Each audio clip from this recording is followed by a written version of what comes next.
You think you know what monuments are for: to mark triumphs, to honor names carved into stone, to reassure us that someone, somewhere, decided a life or an event mattered enough to be frozen in marble or basalt.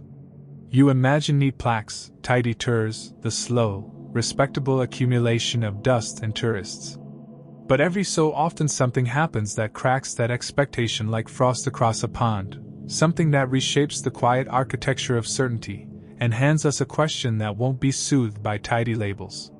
This is one of those stories, not about a proud statue receiving bouquets, but about a monument that simply ceased to be where maps, memory, and rumor insisted it should stand. When it vanished, the ground did not swallow it whole in a single dramatic collapse. It faded from the records, from the air itself, a scar on the landscape that people still feel but cannot point to. That disappearance is the thin hinge on which a dozen deeper mysteries swing. Picture the scene as plainly as you like: fog clinging to the fields, the smell of salt or rot from a river a mile away, a clutch of locals who gesture in half sentences and lower their voices when they say the monument's original name. Now imagine a team of archaeologists arriving with tape measures and notebooks, expecting a base, a plinth, perhaps a weathered relief. They find, instead, a patch of earth with an odd geometry to its furrows, some sun-bleached fragments of brick that do not match any known mortar, and an uneasy silence that might be wind or might be something older, listening. We promise big revelations in this account because the traces we follow, maps, eyewitness accounts, satellite images, and the whispered testimony of elders, lead us into contradictions. We will follow trade routes that do not line up with trade goods found nearby. We will read inscriptions that change under different lights. We will confront myths that arrive like stray storms, the claim of an ancient tribe that once measured time by stones, the murmur of giant skeletons found deep in peat bogs, an old colonial ledger that lists a monument as removed for safety reasons, and then purges the record. These are not idle curiosities. They are cracks through which history and mythology flow and mix. You and I both want clear answers. That wish is honest and human.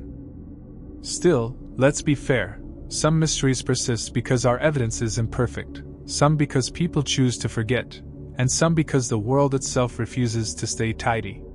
That is the heart of what we mean when we say unsettling, unexplained discovery. It is not merely that a stone is missing, it is that missingness forces us to reimagine how memory is anchored in place, how power is exercised over what is kept and what is erased, and how stories travel when the physical anchor for those stories no longer exists.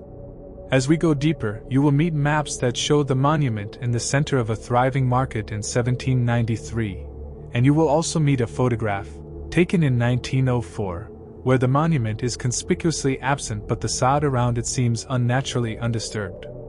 You will catch glimpses of a private journal from 1847 that insists the monument moved in the night. That phrasing is likely poetic, perhaps even unreliable, but language is one of our clues too. We will also be deliberate about the voices we include. There are the scientific voices, archaeologists, geologists, dendrochronologists, who give us precise dates, chemical profiles, and soil strata. There are the bureaucratic voices, town clerks, colonials, estate ledgers, who give us lists and signatures and sudden, unexplained blanks. And most importantly, there are the human voices. The farmer who remembers playing hide-and-seek in a shadow that she now cannot place, the seamstress whose grandmother forbade anyone from taking the field at dusk, the teenage diver who swears he found an embroidered strap on a shuttered quay that matched a coat illustrated in an 1832 engraving. None of these testimonies stands alone as proof. Together, though, they knit an evidentiary fabric that is oddly strong precisely because it refuses to be reduced to a single theory. But here's where it gets tricky. For every scrap of hard data there are at least 3 plausible explanations. A missing monument might be looted, deliberately dismantled for its materials, relocated to a more appropriate museum, or it might have been built on a foundation that collapsed into a sinkhole that was subsequently filled and sown. Or it may have been an act of cultural erasure, a deliberate unmaking performed by a new regime that wanted to sever ties with what came before. It could also be, as some old chronicles suggest, a rarer phenomenon, an object that communities themselves agreed to conceal for reasons that ranged from superstition to political expediency. Still, for all the evidence we will examine, there will remain a stubborn hum of questions. Why, for instance, would municipal records be carefully edited to remove a single monument's mention while leaving everything else intact? Why would satellite images show a different roofline at a precise set of coordinates at exactly one point in the past century? And why do many of the eyewitness accounts contain similar phrasing? A shift, a softness in the ground, a coppery tang in the air, terms that do not figure in the official lexicon of demolition or relocation. We will not treat myths as mere distractions. Myth is a kind of cultural memory, abstracted, dramatic, and often durable in ways archaeology is not. Somewhere near the vanished monument's supposed site there is an older tale of a tribe that marked time with standing stones and believed those stones were houses for memory. There is a sailor's yarn about voyagers who once carried a carved effigy across coasts, promising to anchor it in a place where the rivers meet the earth and the sky takes rest. There are local laments that speak of angry weather following the removal of the monument, storms that persisted for a generation, cows refusing to calve in a particular field, children born with eyes that skipped when they followed the horizon. Now, let's be fair, correlation is not causation. Weather shifts can be explained by climate, livestock behavior by breeding cycles, and children's eyesight by genetics and chance. Yet the repetition of these stories across families, across generations, insists on attention. Stories like these do not just decorate a mystery, they shape how people interact with place. As we tell this story, I will ask you repeatedly to picture yourself standing in these places. Imagine walking the foggy trail at dawn where the monument should be, hearing distant hammers from a workshop that no longer exists, watching fishermen pull nets in a channel that disappeared from maps. The invitation to imagine is not sentimental, it is tactical. It forces us to slow down, to embody the human scale at which memory and monumenthood operate. Monumental meaning is not held only in stone. It lives in steps, in the way a lane bends, in the rhythm of a market day. When that steadying presence goes missing, people notice in small, almost domestic ways. A place where a child once climbed to see the sunrise, a bench that never felt the same afterward. These are the textures we will return to again and again. We should also be candid about stakes. For some communities, a monument is a legal claim marker. For others, it is the axis of identity. When a marker disappears, it can unsettle property disputes, complicate heritage claims, and reopen old wounds. For researchers, a vanished monument is both a puzzle and an opportunity, a chance to refine dating methods, to test hypotheses about trade, influence, and migration. For storytellers and those who hold on to myth, the missing monument becomes a symbol of loss, of cultural amnesia, or of resistance. For you, watching this unfold, it may become an invitation to recognize how much of our common story depends on things that are fragile, fragmentary, and sometimes deliberately hidden. Now let us promise ourselves one methodological rule: skepticism tempered by imagination. We will interrogate documents with the same curiosity we apply to dreams. We will measure, compare, and test. We will also listen to stories with a care usually reserved for witnesses in court, because oral memory, in its repetition and transformation, often keeps fragments that paper loses. We will follow timelines and trade routes, but we will not let a neat chronology smother the strangeness that demands explanation. We will weigh scientific probability against the cultural weight of myth, and whenever two or more plausible accounts exist, we will present them side by side, allowing the contradiction to remain until further evidence resolves it, or until it refuses to be resolved at all. Prepare, then, to follow 6 separate mysteries that orbit the central enigma, the monument that should still be on its plinth but is not. Each of these sites will be a microcosm, a place where calendars, coins, bones, and stories intersect in ways that refuse easy classification. Each will challenge a different assumption about how human societies mark meaning in space. One will force us to reconsider trade networks. Another will ask if bones can be trusted as evidence when legend insists otherwise. A third will raise questions about deliberate cultural erasures. Throughout, I will be your narrator and your companion, authoritative about the facts we can check, candid about the uncertainties we cannot, and always inviting you to imagine a scene so you can feel what the people who lived there felt when the earth shifted under them. We will begin now, quietly and precisely, with the first of those mysteries, a site whose name disappears from maps and yet returns again and again in the mouths of sailors and shepherds. We still don't know why the monument vanished from the place it once stood, and that not knowing is the very reason we keep looking. It pulls us. It bothers us. It speaks to that deepest human habit, to trace the missing, to call it back into being with words, measures, and speculation. Keep that sense of restless attention with you, because what follows will not simply be about stone and soil. It will be about how we, together, make sense of absence. They call the place the coastline cairn of Gaeldon, a low, deliberate mound of worked stone that sailors once used as a daymark and which, according to maps from the late 18th century, should still stand like a punctuation at the mouth of the estuary. Yet when modern surveyors went looking for it in the 21st century, the coastline where it was charted offered only a strange absence, a crescent of sand, a few rusting anchors, and an expanse of mudflat that seemed to remember. Stones that were no longer there. Picture that conceit for a moment, a marker meant to hold a line against the chaotic edge of sea and land, a human attempt to fix direction and story, gone. The cairn, when it existed, measured roughly 7 meters across at its base and stood, on the earliest sketches, about 2 meters high. Its stones were described in a 1798 shipping ledger as finely faced shale with a band of red jasper near the crown, and later, in a mariner's diary from 1823 as a stony breast of a thing, set low, squat like a sentinel. Teaming up those records with chemical tests on fragments found buried in an old channel, tiny chips of jasper matching those cited in the ledger, and with radiocarbon dates from organic matter trapped beneath those chips, archaeologists have proposed that the original structure was constructed, or at least refurbished, in the late 15th century, with likely earlier ritual significance reaching back into perhaps the 12th or 13th centuries. That sets the stage for a sweep of human history: fisherfolk and ferrymen, traders in cloth and salted fish, navigators who measured distance by the cairn's silhouette against the sky. Yet here's where it gets tricky. The cairn appears intermittently in official records for 3 centuries, then begins to blur.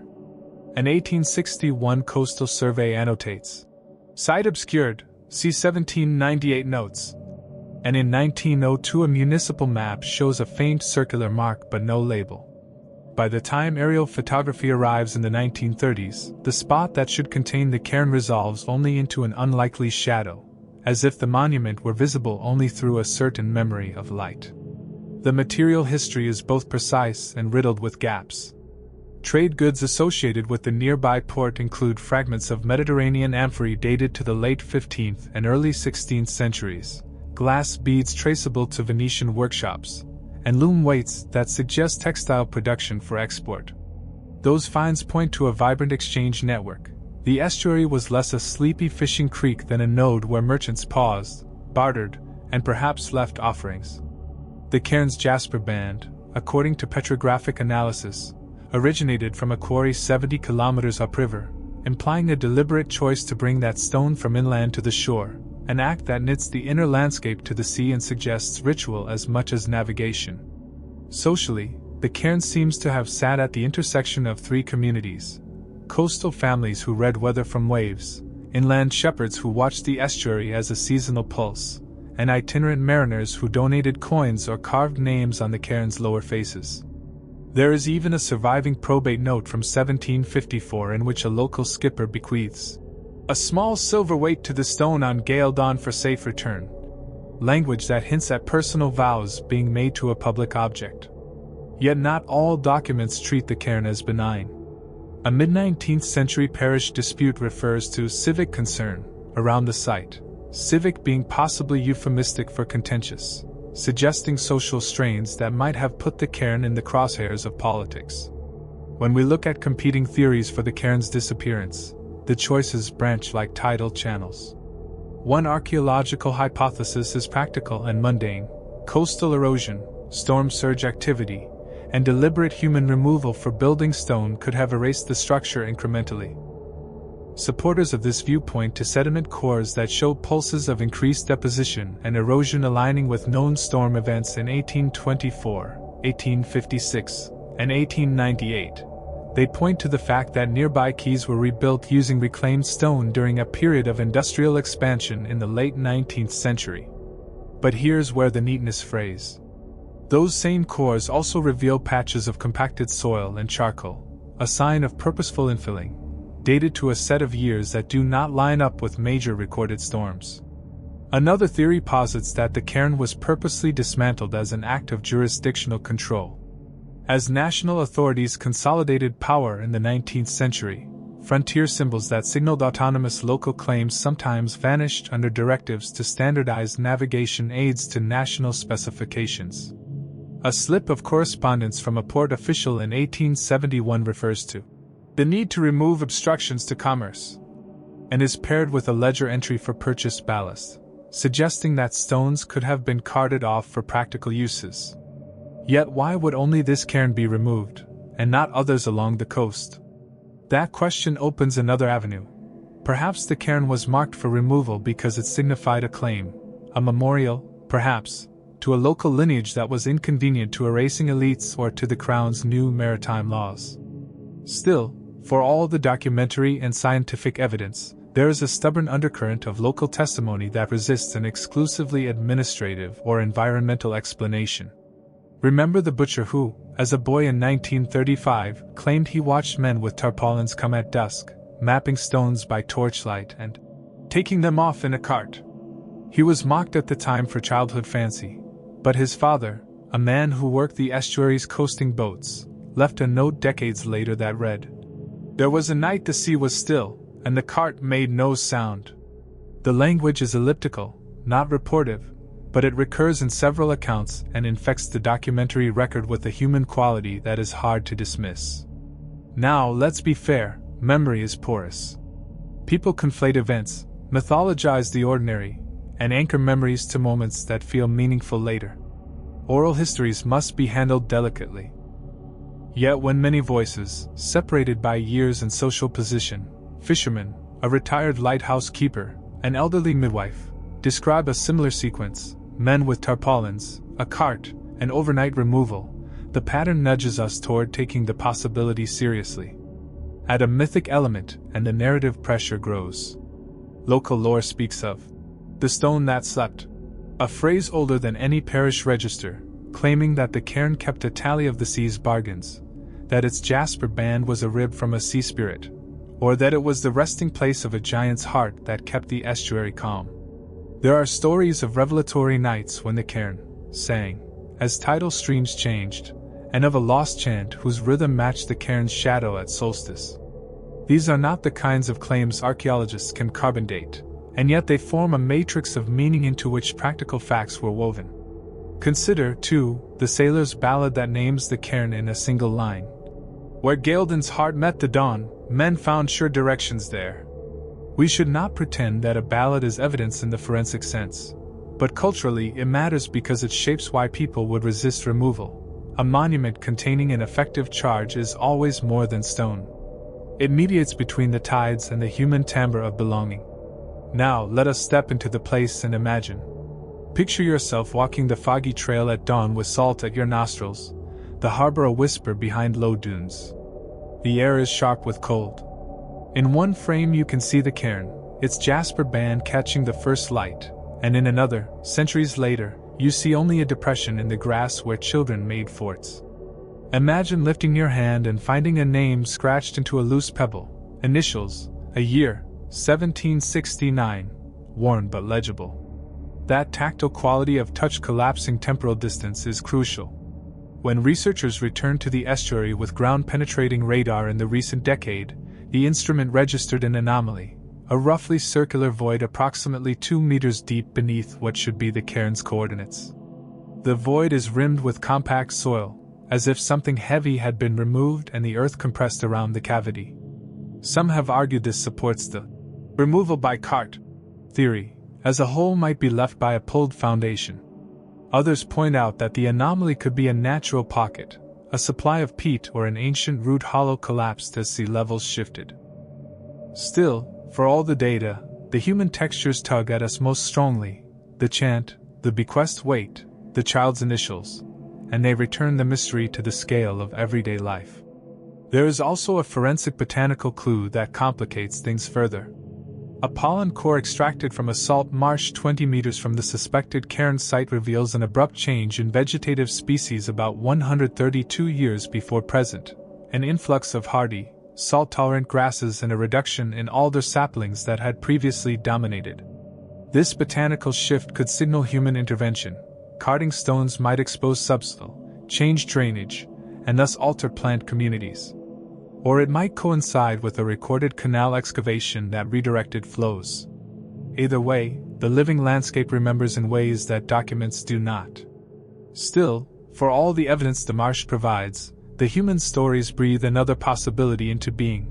What if the cairn was not removed to make room but to perform a ritual of absence?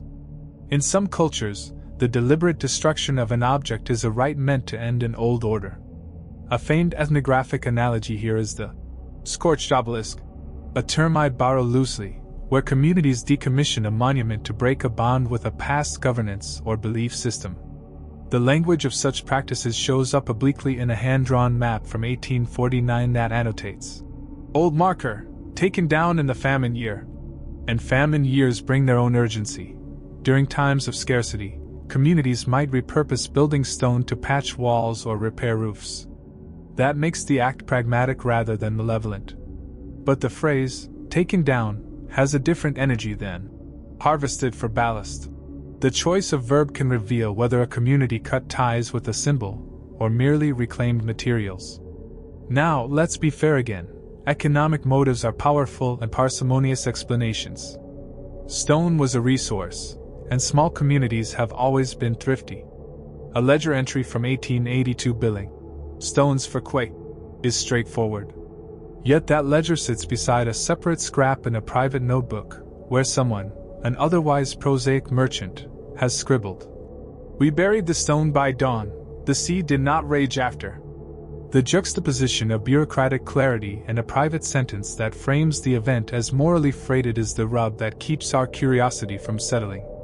It implies an awareness that the removal changed more than the shoreline. What is striking is how often acts that appear purely utilitarian in records are experienced as spiritual or social processes by those who live closest to their effects. We also find intriguing anomalies in the material fragments. A small metal clasp, found in a silk pocket adjoining where the cairn should have been, bears an engraving of a boat under a crescent moon, an emblem not recorded in local heraldry but echoed in a coastal community some 200 kilometers east. Chemical assays show it was made from an alloy with a composition more common in workshop remnants found in that eastern community. This suggests a flow of objects and ideas across distances that the cairn may have signaled or mediated. Did mariners from afar stop at the cairn and leave tokens? Did the cairn serve as a meeting point for ritualized exchanges between far-flung groups? If so, its removal would be more than a local transaction. It would sever an intercommunal chain. That perspective shifts the scale of significance and makes the disappearance less easy to explain as isolated opportunism.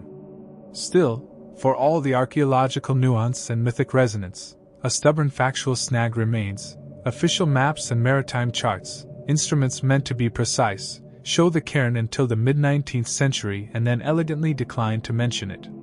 On one chart, an annotation reads, "Gaeldon Cairn Old.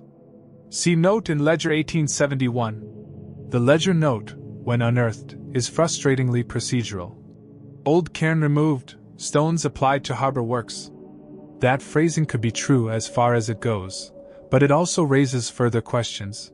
Who authorized the removal, and by what right did municipal engineers strip a piece of communal memory? The bureaucratic record is tidy in its own idiom but leaves the social and emotional ledger blank. There is also the disquieting detail that after the ledger entry appears, several personal diaries, previously extolling the cairn's presence, go quiet, no mention of the estuary's heart, as if a social habit had been severed. That cessation is a form of evidence itself, a negative trace that points to social recalibration. Imagine now, briefly, That you are a late-night surveyor in 1911 returning to this shoreline with a lantern and a field notebook. You have been told to confirm the coordinates of an obsolete mark. The air tastes of iron. There is an odd hush. You set the lantern on a rock and make a note. Ground fall possible, suggests GPR. In your notebook, you draw a small spiral, perhaps absent-mindedly, and as you do so you are unaware that your stroke echoes an old folk symbol local sketch when speaking of the cairn.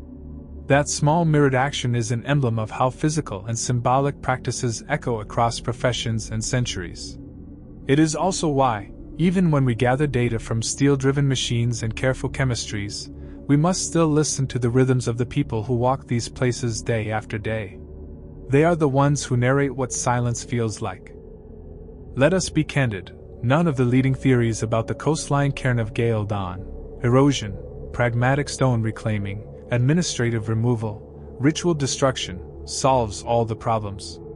Each accounts for certain threads and leaves others loose. The storm surge evidence explains erosion pulses but not the compacted cavity. The ledger explains an economic end but not the proliferation of oral testimonies about tarpaulins and carts at night. The ritual hypothesis captures the charged cultural language yet struggles with the hard dates and debitage.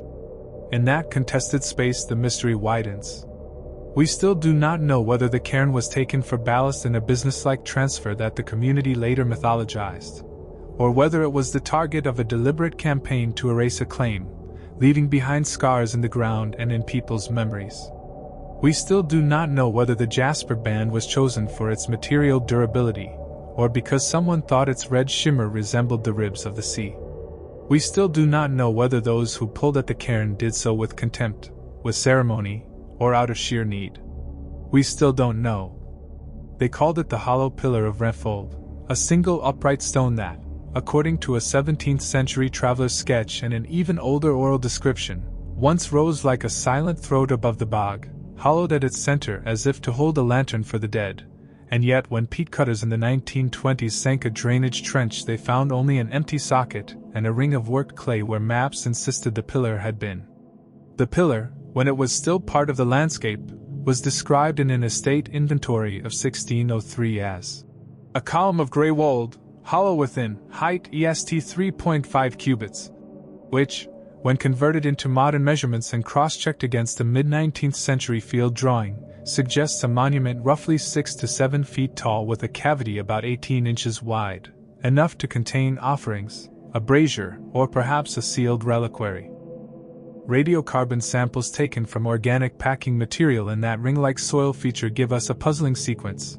The earliest fills date to the Late Bronze Age, around 1200 BC, while later accretions show signs of Iron Age activity and continued ritual use into the Roman centuries. Still, the last clear occupational signature seems to cease in the centuries after 900 CE, leaving a long, quiet gap where the site might have been tended by a thin and intermittent human presence, or left mostly to the peat and water. Trade artifacts near the socket include small bronze toggles, a shard of Samian ware, and an Atlantic jet bead whose style matches items found along an ancient coastal trade route that linked distant shores.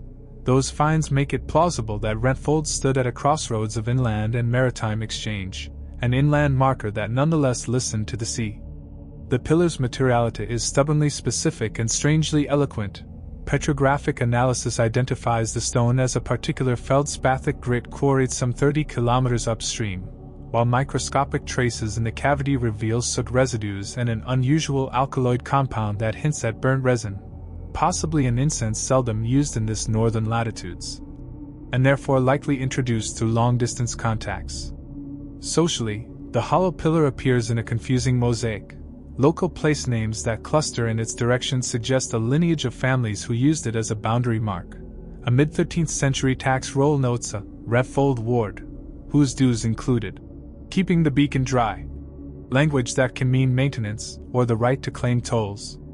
In a parish lament from 1789, a woman swore she had watched her grandfather return the light of the pillar to the socket each solstice until a year when the air itself seemed to close over the bog.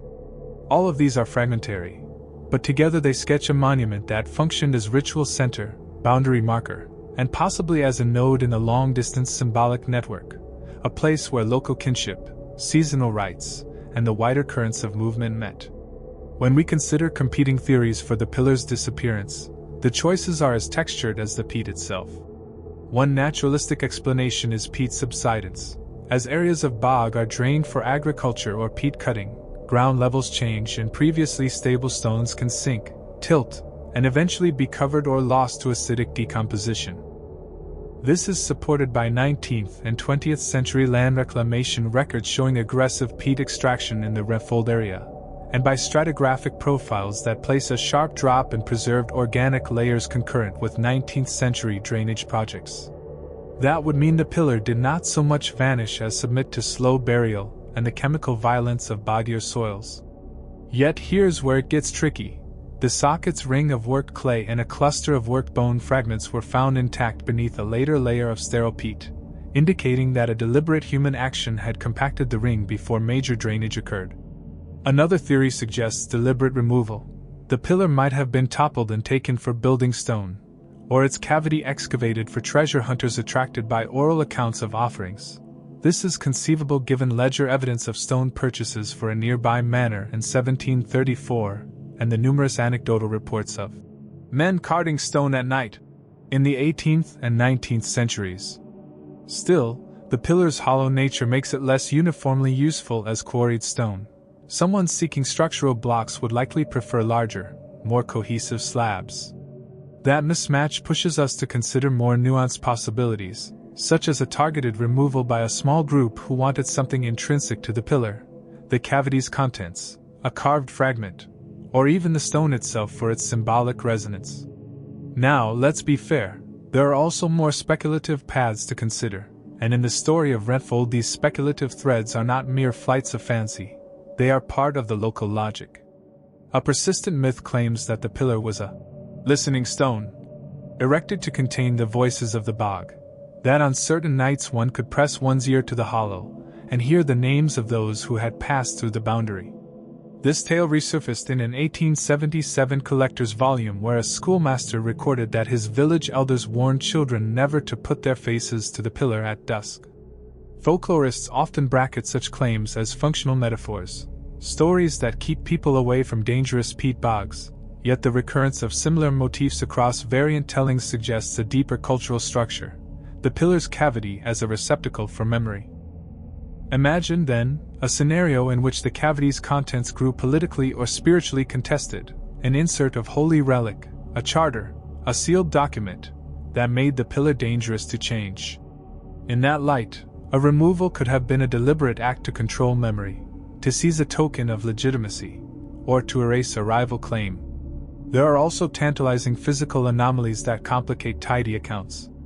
Ground-penetrating radar surveys of the site reveal a crescent-shaped subsurface reflection not easily explained by either a simple pit or random peat compaction. Instead, the pattern looks like the imprint of a heavy vertical object removed and then dressed with a ring of compact fill, almost as if workmen had lauded the ground after extraction to hide the void. This pattern is buttressed by a metallurgical oddity, a handful of tiny nails with an alloy composition uncharacteristic of the region and resembling types used in Mediterranean contexts between the 1st and 4th centuries CE. The nails were found in a layer that otherwise matched 10th century deposits, an anachronism that temptingly hints at either intrusion by later handlers of ancient materials or at the recycling of older objects in later ritual contexts. Still, for all the sophistication of such measurements, the human testimony remains unnervingly direct. An elder in the nearby hamlet told a university team in 1991, "There was a winter when the fog came 3 nights in a row and men worked by oiled cloth at the pillar. They sang in a language my father could not name." The record of such a claim cannot be proven, yet its specificity, 3 nights, fog, men with oiled cloth, matches independent reports of nocturnal operations around other vanished monuments in the wider region. Add a mythic flourish and the image grows impossible to ignore. Some old accounts say that giant bones were found when peat cutters dug too close to the socket in the 1840s, large enough to be considered the ribs of a giant. An early antiquarian, who happened to be passing, recorded, "Huge bones long buried." and later interpretations ranged from misidentified bovine remains to deliberate hoaxes designed to scare off curious minds.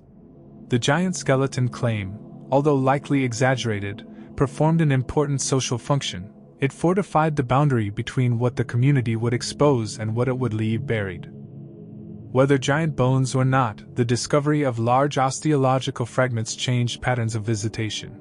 People began to speak of the pillar as a place where the natural order tipped into the uncanny.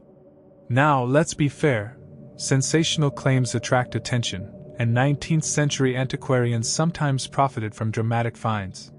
But we should not discount how such claims shape behavior.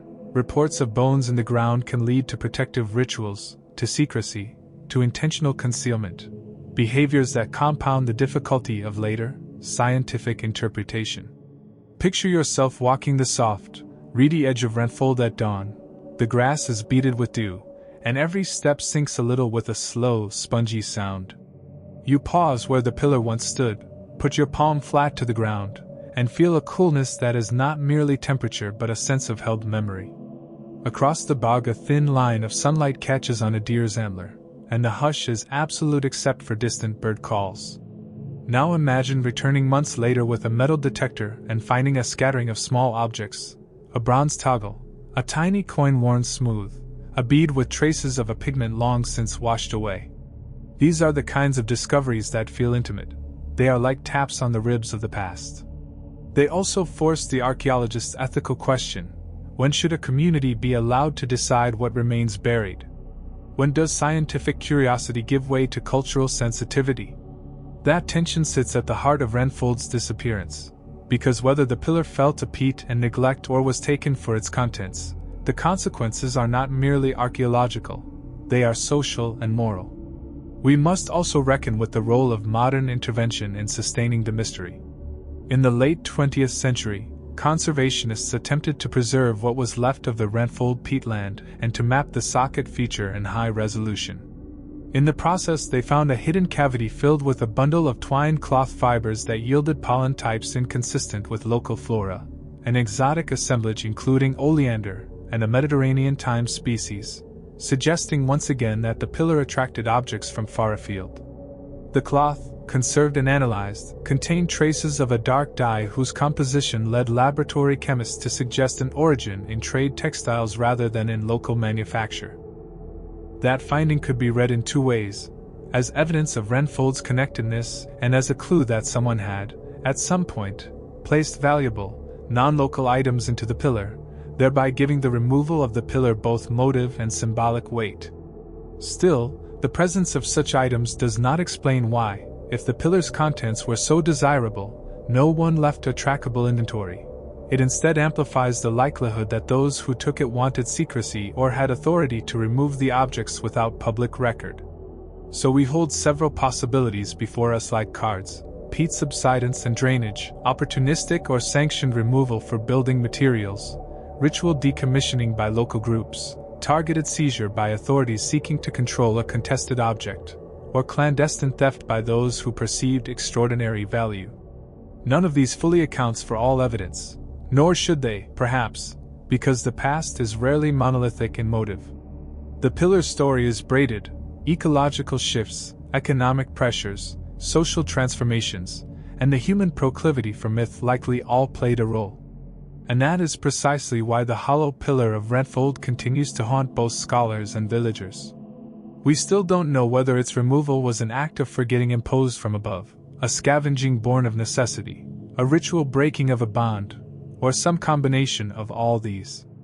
They call it the submerged obelisk of Talleyrand, a dark, tapering shaft that local fishermen swear rose like a spear from the lakebed until a single spring tremor sometime in the late first millennium sea sent the water over it and silenced its silhouette, leaving only echoes in the nets, and a set of coins that keep turning up where the obelisk's shadow once lay.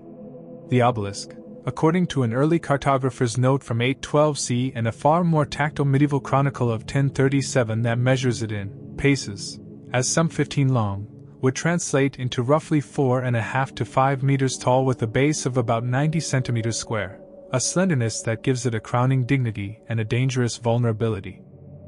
Petrologists examining fragments dredged in the 1970s identified the stone as a dense basalt not native to the immediate lake basin but traceable to a volcanic outcrop some 60 kilometers to the south. That implies deliberate transport, or the reuse of an imported marker, which in turn suggests a society with the logistical capacity to move heavy monoliths across challenging terrain. Thermoluminescence tests on ceramic offerings found lodged against the submerged shaft give us a cluster of dates centering around the 3rd to 5th centuries CE, aligning it with the time of regional flux, an era of shifting polities, expanding trade, and new religious movements.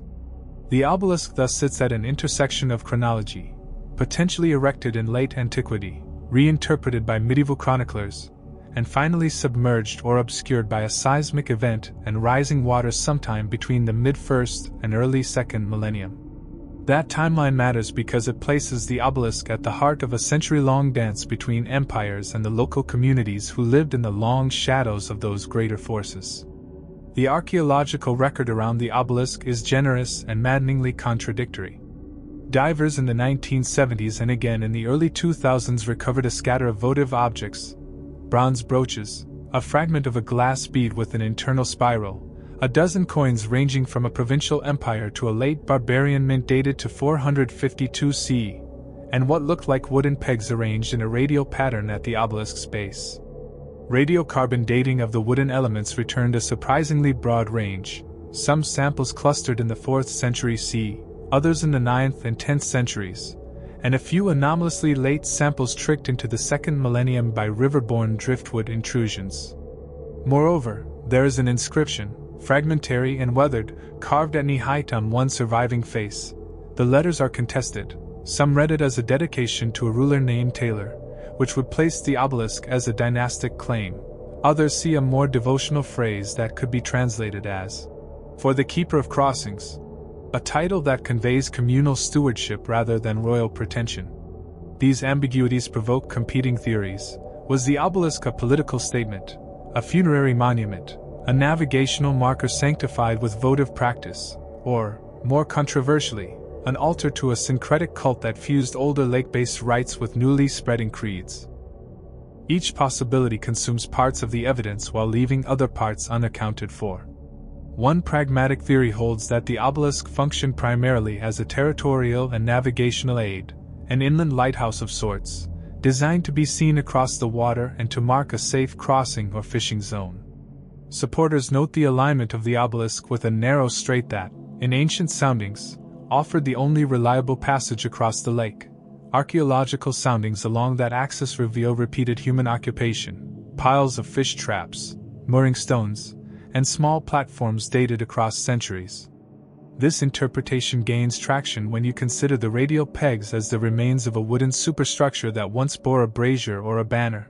The peat and silt that eventually covered the obelisk could have been introduced by a singular flood event or by a deliberate effort to conceal the marker during times of conflict, a tactical decision to deny an enemy a reliable crossing. But then here's where it gets tricky. Political control over crossings usually produces bureaucratic traces, tolls, decrees, or mentions in administrative ledgers, yet the region's documentary record is stubbornly thin for the periods we most need clarity about. Where we do find records, they are oblique. A 9th century monastery ledger mentions the pillar of tea, paying for wax to keep the light, but offers no detail on ownership or the civic structures that maintained it. That tantalizing line supports the navigational and ritual hybrid theory but does not pin it down. Another theory posits the obelisk as a funerary or commemorative marker associated with a local elite, a stone erected to receive offerings for the dead or to anchor an ancestor cult. The presence of votive objects, the later medieval tales of processions to the obelisk, and the careful stonecraft strike some as evidence of ongoing ritual investment that outlived purely political uses. This view is bolstered by oral traditions recorded in the 19th century that speak of families laying meals and trinkets by the obelisk on certain nights of the year, household rites that persist even when formal institutions shift. Yet if the obelisk served a primarily mortuary purpose, we would expect to find human remains or grave goods in its immediate vicinity, and systematic surveys have not produced such a cluster at the expected density. That absence leads some researchers to suggest a hybrid function, a marker that served both practical, communal navigation and a spiritual role, reflecting a worldview in which the practical and sacred were braided rather than separate. Still, for all the carefully collected artifacts and stratigraphic layers, the obelisk's disappearance into the lake adds fresh complexity. One obvious explanation is a seismic event, a subsidence tied to local tectonic activity or an earthquake-induced liquefaction that toppled the stone and reworked the lakebed. Historical chronicles allude to a night of restless waters, sometime between 970 and 1020 CE, a range that aligns imperfectly with the radiocarbon span of organic deposits that shows sudden inundation. Geological coring supports episodic slumping in the deeper layers, and paleoseismologists point to a regional fault that could have caused catastrophic sediment slippage. That is persuasive, except for the human traces that suggest someone deliberately lowered offerings into the water following the event, as if to consecrate, or perhaps to bury, the obelisk's memory. Were inhabitants reacting with ritual closure to a natural catastrophe? Or were they seizing an opportunity to erase a symbol? The latter is not unheard of.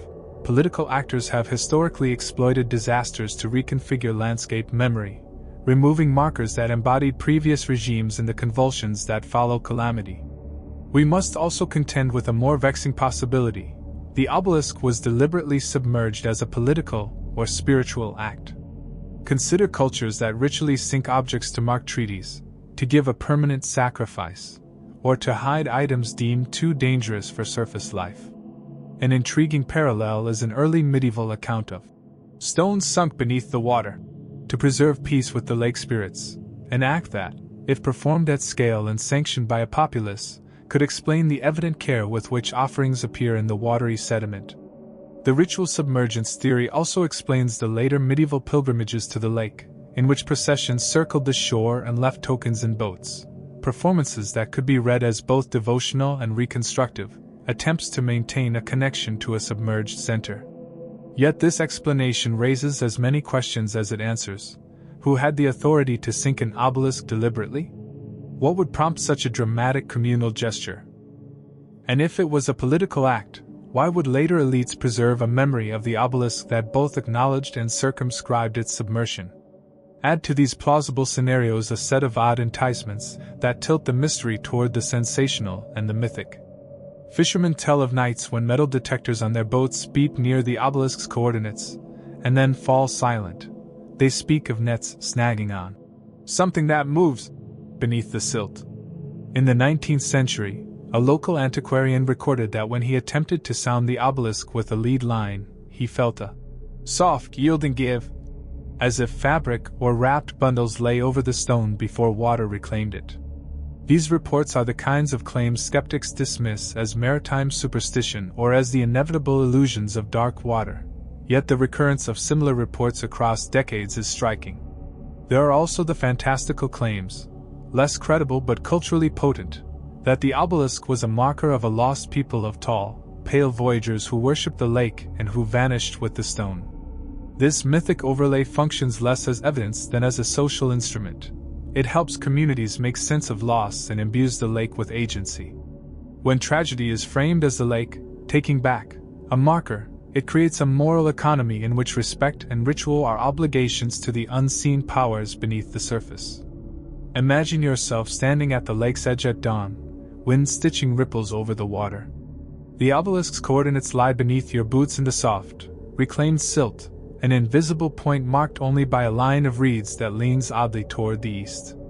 You toss a pebble and watch the concentric rings spread, the spot where the stone stands swallowing the sound. Now imagine descending in a small boat with a diver and pulling up a bronze brooch whose pin is bent in a way that suggests it snagged on something sharp when the stone went down. Hold that image.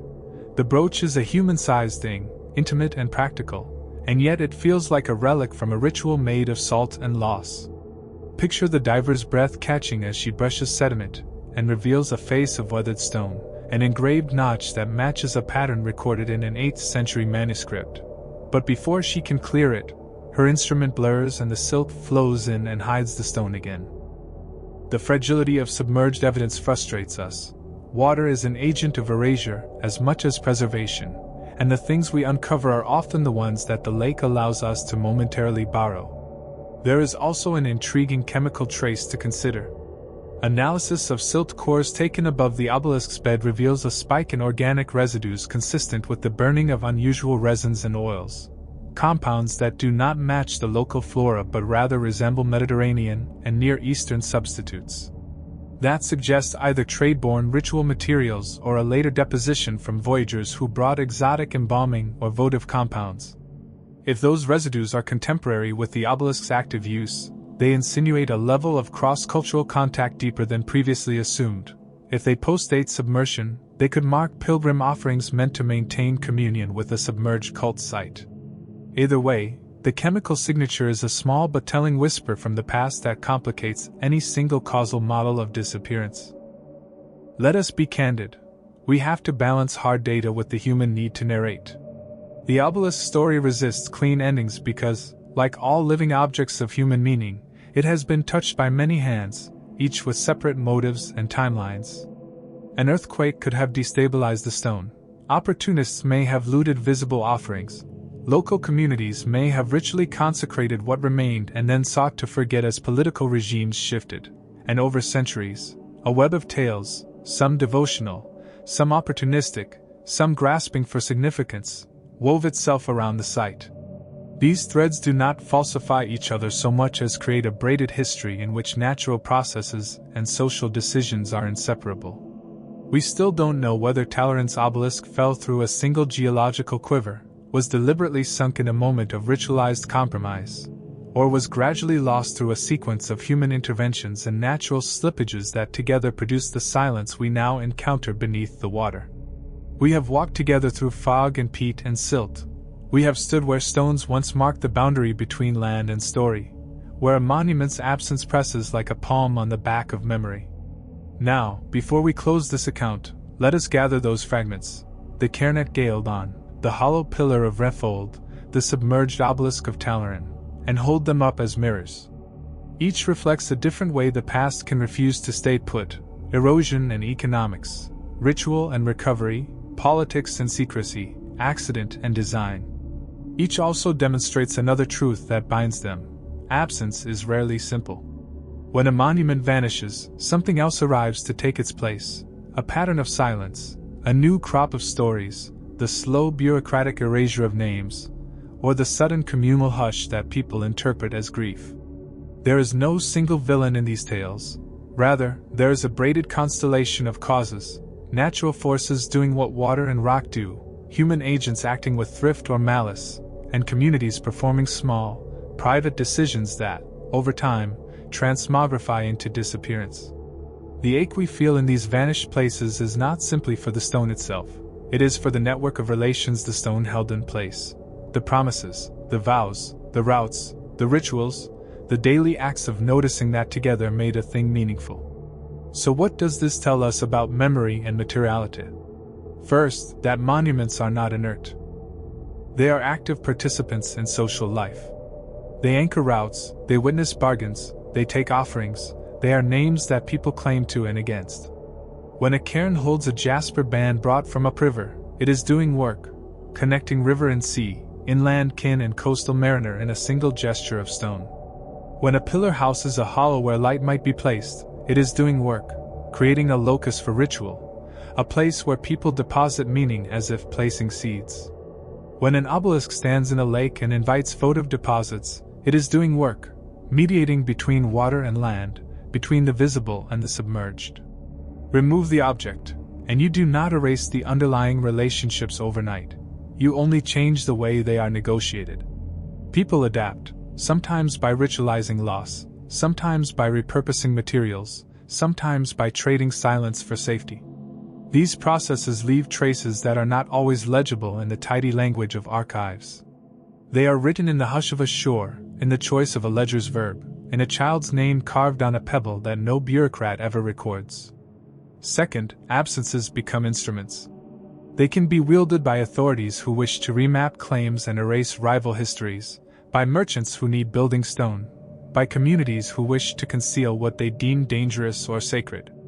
Sometimes removal is pragmatic. Stone is resource. A roof must be mended. But pragmatic acts are never devoid of meaning.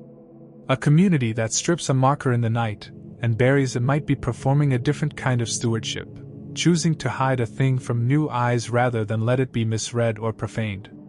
Conversely, a government that orders a monument taken may be seeking not simply physical materials, but a reorientation of memory, what the map should show and what the public should recall. What looks like forgetfulness on a map might be an intentional act of forgetting, and those acts echo for generations in ways that bureaucratic paper rarely reveals. This is why oral testimony, however messy, however prone to conflation, must be treated not as quaint anecdote but as a crucial channel through which social truths are transmitted. Third, physical processes and human intention often act in tandem. Storms undermine foundations. Peat eats bone and stone. Silt buries a marker where a jealous rival once wished it gone. An earthquake tips a shaft into a lake at precisely the moment rival leaders are contesting access to the crossing. Nature and culture are braided forces. Our instinct to apportion blame, to name a single explanation and walk away, is understandable because it promises closure, but history seldom offers that neatness. The archaeological record is a palimpsest. It is written and rewritten by flood, by plow, by cartwheel, and by the pen. Our interpretive humility should not be a pessimism. Rather, it should be an invitation to hold multiple possible narratives in tension and to let the tension itself teach us about the complex life of places. Fourth, myth is not merely decoration. The drumming of legends, the sleeping stone, the giant bones, the ships that sing, does archival work that paper often cannot. It holds community feeling, it encodes warnings, it creates taboos, it provides protocols for dealing with the uncanny. Myths can protect places by making them taboo to casual interveners. They can also invite exploitation because dramatic tales attract antiquarians and tourists. But myth also offers historians a kind of topography of attention, where people invested storytelling energy, something mattered. Stories help us locate not only where monuments stood, but why they mattered to people who might not have left a formal record. When multiple families repeat a tale that an object sang at solstice, we can see that the object centered seasonal ritual life. When fishermen whisper of nets snagging on something that moves, at the obelisk site, we see that the lake's hold on its monument did not end with the stone's burial but continued as a living relationship between people and place. These observations carry ethical weight. When modern archaeologists or treasure hunters descend on a site, they make decisions that transform how communities relate to their past. There is a moral question here. Who decides whether a buried relic should be revealed, conserved, or left sleeping? Scientists often approach sites with an ethic of knowledge. Data should be recovered for posterity, while communities may approach the same sites with an ethic of propriety or protection. These values can come into conflict. In Refold, when the conservation team unwrapped twine cloth that smelled faintly of foreign resin, they revealed evidence of cross-cultural exchange. They also revealed a secret that some locals preferred remain secret because it complicated contemporary identities. We must attend to that tension. Archaeology does not happen in a vacuum.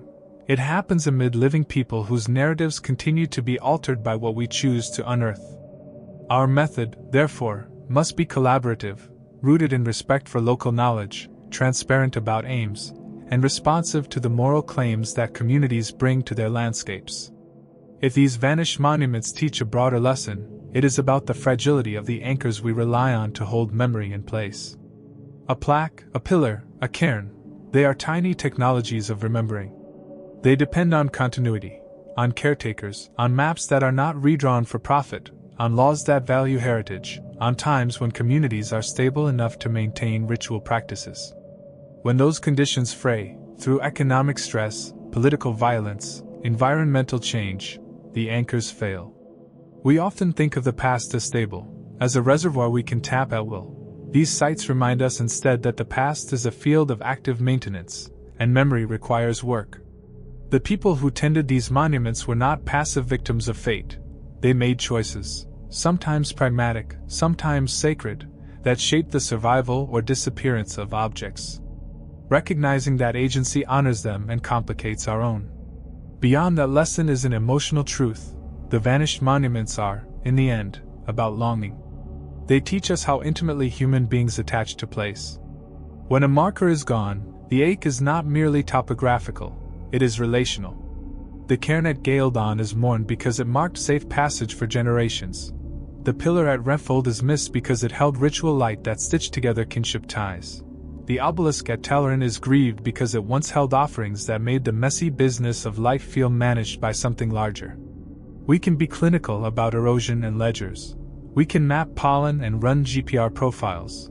And yet none of those instruments measures the particular warmth of a childhood memory of climbing a low wall to see the cairn's jasper catch the sun. That warmth is real data of human life, and it should guide our reading of the cold evidence.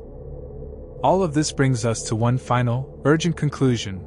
These vanished monuments call us to humility and to curiosity in equal measure. They remind us that there is value in patient, careful investigation that respects both the scientific method and the human heart. They warn us against quick narratives that smooth over complexity in the interest of tidy answers. They invite us to develop plural readings, ones that can hold geology and politics, myth and ledger, plant pollen and private grief, without forcing a single, reductive story upon them. That kind of interpretive generosity is not indecision. It is fidelity to the way human lives actually play out across time, messy, layered, and often contradictory. So what can you, as a listener and as a participant in the long unfolding of memory, take away? First, attend to place. When you visit a field or a shore, notice the small oddities. The worn patch of grass, the bench that looks newer than the path, the name that appears in family stories but not in the tourist guide. Those small signs are conversation starters with the past. Second, listen to stories with both skepticism and respect. Oral histories need corroboration, but they are not mere noise.